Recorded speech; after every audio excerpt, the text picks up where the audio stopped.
Welcome back, financial investors. My name is Brent, and today we're going to go ahead and cover real estate. We're going to go over my very first vacancy here in 2019. So if you are brand new to the channel, have not yet subscribed, hit that subscribe button below. I cover the stock market, dividends, and real estate. So if you enjoy any of those topics, also hit that notification bell to be notified every time I release a new video here on the channel every Monday, Wednesday, and Friday.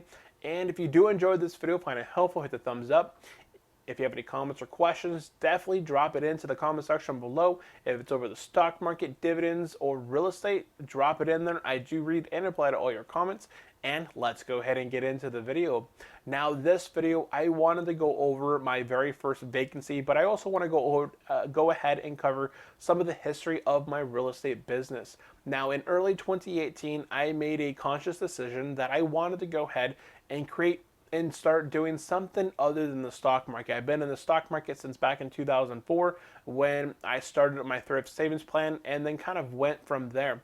Now, 2018, I saw the stock market beginning to kind of slow down, and I also wanted to move and start building something more for myself and something I could pass on to my family, my children and such, build some sort of generational business that I could pass on. So I went ahead and transitioned and looked into building up a real estate business. So in May of 2018, I started the transition that way. And by September 2018, I had made plenty of offers, but none of them had been accepted. But in September 2018, my very first one, I had finally got one offered on and accepted. It was a single family unit and I got accepted. Now, September was my first one, and a second one in October came on the market, a duplex. Well, it was not listed as a duplex. It was actually listed as a one bedroom, one bath. Did not have really any data to show on the actual Zillow or the listing. So when I went to this property and checked it out, it was actually a duplex, a two bedroom, one bath, two different units. So it was actually 4 bedrooms and 2 baths. Well, it wasn't listed that way. So I made them an offer, even though it had been on the market not too long. They accepted my offer and even accepted to fix some of the issues, such as some of the windows and some of the bathrooms and such. So it actually worked out really well. Well, my duplex, I didn't have the cash available to pay for this duplex to get it under, but I did have equity in my own home, so I did a HELOC and used my HELOC to buy my second investment property. Now, by the end of 2018, I had rehabbed this properties. I now had 3 units, and they were listed for rent by December 2018. But with December being a bit of a slow period with, holiday, Christmas, friends and family, everyone's kind of traveling, spending time together, these units were not filled in December. January 2019, I got a notification that both my units, my duplex and my single family home, had both been filled and rented out for what I had wanted to rent them out for. Now, earlier here in July, I got a call from my property manager about my vacancy. So earlier in July 2019, my property manager called me up. They said, "Hey Brent, look, we are doing our quarterly checkups." My property manager, they do quarterly and semi-annual checkups on their first year. On the first year of the tenant here in Oregon, after your first year, it is very hard to get the tenant out of the property. So the property manager wants to ensure that in their first year that they are doing quarterly checkups, semi-annual checkups, every quarter at least, to make sure that the tenant is being responsible. They are not breaking the lease. They are not doing anything that, could cause harm or issues to the property, or they're not doing something that was, they were not supposed to do per their lease. Well, as they were doing a drive and view on one of the properties, they had noticed an issue on one of the properties and had called me, let me know what was taking place, and I asked them for a recommendation. I said, thank you for bringing this to my attention. From this issue, what do you recommend? They told me a little bit about the Oregon state law about if you have a tenant in place for over 1 year, it makes it really difficult to get them out, even if you try and evict them. So what they wanted to do is, this is why they do these performance or these checkups, either visually going by the property or just at the very 9-month period, they'll do a walkthrough and make sure that the tenant has done a really good job of kind of keeping the property up and not damaging it or keeping in line with the lease? Well, they said that they had broken the lease and they gave the reason why. So the property manager recommended that they do not renew the lease. It was on a month-to-month lease. They said, look, we're not going to go ahead and renew this lease. We're going to let the tenant know. And I said, okay, go ahead and do, whatever it is that you must do and just kind of keep me in the loop. So that was back in July 2019, and they sent me a notification via in the mail. So they sent me a little letter in the mail here. I can't see what's actually being shown up over here on OBS. So they sent me a little notification of vacancy, so that the property, the tenant was giving notice on the 11th of July, and that they would move out by the 10th of August. So they must have made they must have had a deal with the tenant, because I did receive my July rent early July. On the 1st of July they accept the rent, but on August I did not get rent from that specific unit. So maybe what the property manager had talked with the tenant was saying, hey, we're not going to be renewing your lease, but what we're going to do for you to kind of get you out and on your feet is we're not going to charge you rent for August. We're going to go ahead and let you, get your things together, look for another property, and use that rent towards another deposit and getting you out. So I didn't get my rent check there, but that is fine. That kind of goes into the whole other thing. So the first part was that I had a vacancy. I got notified by phone by my property manager, which, I always recommend a property manager. I don't always keep up on the state laws. I'm not going to be able to keep up on the state laws. I don't have time to work my W-2 job, to work my YouTube online media business, and to continue doing all that I am doing here, both for the family and with my one kiddo and another kiddo on the way. So I myself am going to always be using a property manager. The fee that they charge, the 10% fee, is well worth it when you review and actually get a really good property manager who does all that they do. The quarterly checkups, they keep a budget, they give you the Excel document, they give you so much information, and you can always call them up and ask them questions of either issues that you're having, recommendations of properties. So it's well worth it for me to use a property manager. That 10% rental fee is really nothing in the grand scheme of things, and you always account for it in the budget. No, so I'm really thankful for my property manager. So they called me by phone, the tenant was notified, they moved out on the 10th, and I did get my rent check for August. But did that hurt me? I still have 2 other units that are filled right now and fully rented. So my single family home rents for $1,200, and I didn't get $1,200 here in August, but I did receive my duplex rents. So both of my units on my duplex, they rent for $750. One of the units has a pet, so it's a $30 pet deposit for that unit. So it's $780 and $750. So between those 2 units, it is $1,530. So I didn't receive my $1,200 for my single family unit, but I still received my checks from my duplex. Now with the fees, and I actually had a garden, I pay water and sewer and trash at all these units. So with the property manager fee, with the water, sewer, and trash, and I also had some maintenance. They do yard work every quarter. They go through, spray, make sure that no weeds are growing on these properties, because that kind of keeps down on the maintenance.